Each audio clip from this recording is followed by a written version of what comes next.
Okay, could you please explain to everyone watching this who you are, where you're from, and what you do, what people know you for? Yeah, my name is Yancey Strickler. I'm from New York City, and I'm the co-founder and CEO of Kickstarter. Awesome. I would like to shake your hand. Successful, yeah. Because I have my first symphony financed thanks to Kickstarter. Could you explain to me if you had sort of this special eureka moment where suddenly you've been analysing many different things for a long time and you suddenly saw like a small opening? Was there a moment where you thought, right, I'm going to do this? I see it. I think, I'm one of 3 founders, and my partner Perry is the one that first had the idea, and he did have a eureka moment. Okay. He was living in New Orleans and he wanted to put on a Kruder and Dorfmeister show at like a late night venue, and reached out to them to try to set it up, and found he was going to need 20 grand to like buy their first class airfare, all this stuff they wanted, and there's no way he could do that. And so through that he had this, the eureka moment of, wow, really? Well, what if I could propose the idea for this show online, and people would buy tickets, but actually no one would be charged unless the show sold out. And if the show didn't sold out, if people weren't interested, like no one gets charged, and whatever, it just was a bad idea. And so that was his moment of sort of realizing, like having the concept of Kickstarter. And so that idea stuck with him for a few years.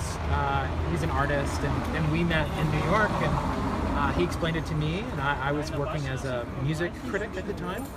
And so we just started talking about that as a way to make creative projects happen, a way to make culture happen. And we were, I don't know, it just made sense to us. Okay. But so from that moment, when we decided to work on it together to Kickstarter's launch, was almost 4 years. So it was quite a long time of trying and sort of failing to get it going, because we were non-technical people trying to create a website, which it ends up is quite challenging. So, did you have to hire a lot of people to advise you about the business and the legal side, or did you sort of just start and everything grew, like learning by doing? Yeah, we didn't hire. We did it ourselves. Some things you like outsource. Other things we would just, you just sort of fumble around till you figure it out. Certainly having to learn new skills every day, even now, 7 years in, like I don't know. I'm sure that stops at some point. I haven't found that yet. So, we are still maturing, which feels good. Okay. But I think that we are the people who started the company. We are creative people who did not intend to be business people, didn't see that in our future, and then have, through the success of this project we decided to work on together, have had to become that. I think that's true for a lot of people. Like you rise to the circumstance that you're put into. I definitely can understand what you're saying. Yeah. I definitely feel like I've got a similar Well, it's just like, you want to do this? Well, great, you have to figure this shit out. And so there's no other way that I'm aware of. But certainly one thing for sure, we have hired many people who know how to do the things we don't know how to do. Okay. And so certainly the job of operating the company is much easier because of those other, those people with more expertise than us. Could you explain what your normal, if you have a normal day or routine, is like? Do you have a great time for ideas? Do you drink wine? Do you need to be on your own? Do you need to sort of leave everything and go meditate for 2 weeks? Do you have a style with your daily I guess routine? all those things sound nice. Right now, I have a 6-month-old boy. Okay. Nice. And so my day starts with him, and we hang out, and me and him and my wife and our dog, our dachshund, we go for a walk around the East Village for like a half hour every morning. What That's time how does our that day- start? We normally go for a walk 7:30 or 8, Okay. and sort of see the city waking up, which we love. Nice. And then in the office, I'm just like the job of a CEO, especially at our size, we're 120 people. It's just about making decisions, like the things that come to me are things that's unclear what to do. And so it's just sort of every half hour, every hour, just trying to make a decision about the best course of action. And so that's like really what the CEO job is, just making decisions all day. Do you have an amount of decisions that you know you need to make per day to stay in the game? Yeah, no, that's a great question. I mean, I read an interview with President Obama that talked about how like his job is all making decisions, so his life is designed so that he is not making any decisions other than those that he has to. Wow. So like what he wears every day, it's like generally there's only so many choices.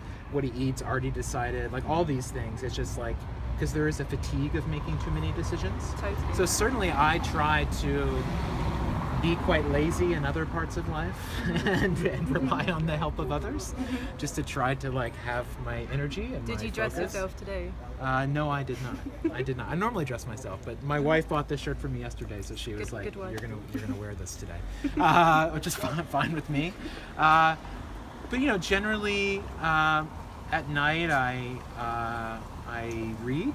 I read quite often. I also read in the mornings when I can, and always have at least an hour at the end of the day to just sort of think about the day. Okay.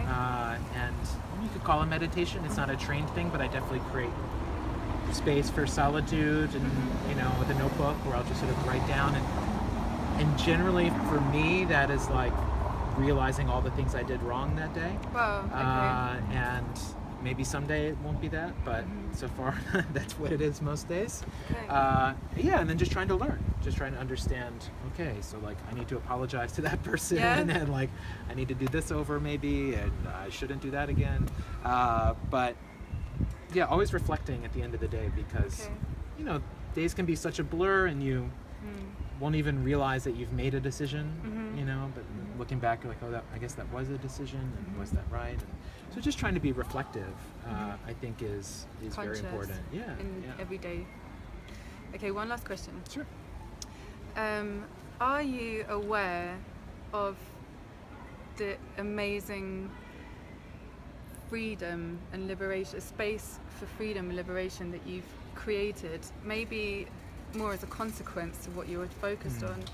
Are you aware of this, and do you feel that it conflicts with older systems that exist? Like, do you feel you need to protect what you have, or do you feel like it just sort of exists because it's the right time? Do you have to defend what you've got? No, I definitely don't believe in protecting. I mean, I think it's like there's a spirit that will always be true, and I guess we protect that spirit, but we're very happy to see this model spread far and wide, to be copied or replicated in other ways. Like, very happy about that. I think that's wonderful. We have no desire to try to like own this concept. That is not how we think about things. But definitely the creative freedom and opportunity is a critical thing for us. I think that right now this model of cultural production is an alternative to the traditional models of record labels, movie studios, banks, whatever. I think with time, I think this model can actually be the mainstream model for how things are made, and the other things maybe become alternatives, just because as an artist you get creative freedom, creative control, total ownership of your idea, both legally and conceptually, a direct relationship with your audience. There is responsibility that comes with that, which I know some people would rather not deal with, which I understand. But I think that the benefits are so great that I just think over the long term, and knowing the power of the web and how it creates communities, like I just see this as ultimately being a more powerful model. But I also expect that will take maybe a generation to happen.